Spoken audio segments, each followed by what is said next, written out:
From the 1011 Now streaming studio, this is 1011's Morning Pulse. Sponsored by Murray Roofing. Good morning, this is Craig Allison with your Morning Pulse for Friday, May 16th. Our first story this morning. Bellevue Senator Victor Roundtree filed a motion to override the governor's veto of a bill concerning SNAP benefits. On Wednesday, lawmakers passed Senator Roundtree's bill, LB 319. Just hours later, though, Governor Plea said he vetoed the bill. LB 319 would expand the eligibility of SNAP benefits, permitting people with 3 or more convictions access to the benefits if they completed a treatment program. Plea's veto letter argues the bill contains loopholes allowing constant offenders to avoid substance abuse treatment. In order to override the governor's veto, 30 votes are required. Second story, thousands of Huskers will walk the stage this weekend and take the next big step in their lives. Starting today, ceremonies for graduate students will begin at 3 p.m. at Pinnacle Bank Arena. Tomorrow, 3 separate ceremonies will take place. PBA will host the morning commencement ceremonies starting at 9 a.m., followed by the College of Law ceremonies at the Leeds Center at 2 in the afternoon. PBA will then host afternoon graduations at 3 p.m., and if you're traveling near campus or downtown, expect heavy foot traffic, and congratulations. Third story, 48-year-old Jared Stockwell, a former Grand Island firefighter who had been arrested on suspicion of enticing a 13-year-old and accused of sending her sexually explicit messages, has taken a plea deal.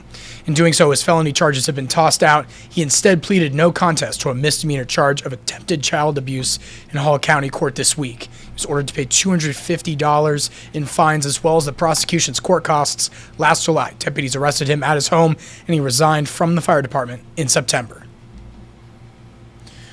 Fourth story, big day for the Diamonds, so you'll see a bunch of graphics moving on your screen. But first, this afternoon, the Nebraska Huskers softball team is in Baton Rouge at 2 p.m. to face the Yukon Huskies, looking to get back to the Women's College World Series. This will air on ESPN Plus, as you can see right here. Also happening today in the capital city, Lincoln Salt Dogs are back in town.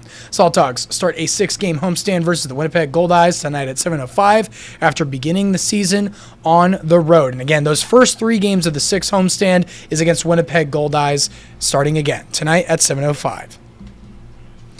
And wrapping up with your final story, the largest project the city has ever undertaken is finally being completed this summer. 2.5 miles of West A Street has been under construction for more than 5 years. Both the city and neighbors are excited to clear out the roadblocks. This includes widening most of the road to 4 lanes, widening sidewalks, putting in roundabouts, and more. Unfortunately, factors like the pandemic, increasing construction supply costs, and discovering aging water and waste mains that needed to be replaced put the project on the longer haul. You can read more about this story on our website, 1011now.com. That is your Morning Pulse for this Friday morning, and we'll wrap things up with a look at your 7-day forecast.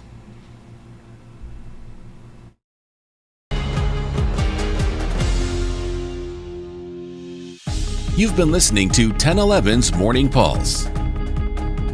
Watch, listen, stream on the 1011 Now app, on YouTube, or wherever you get your podcasts. Sponsored by Murray Roofing.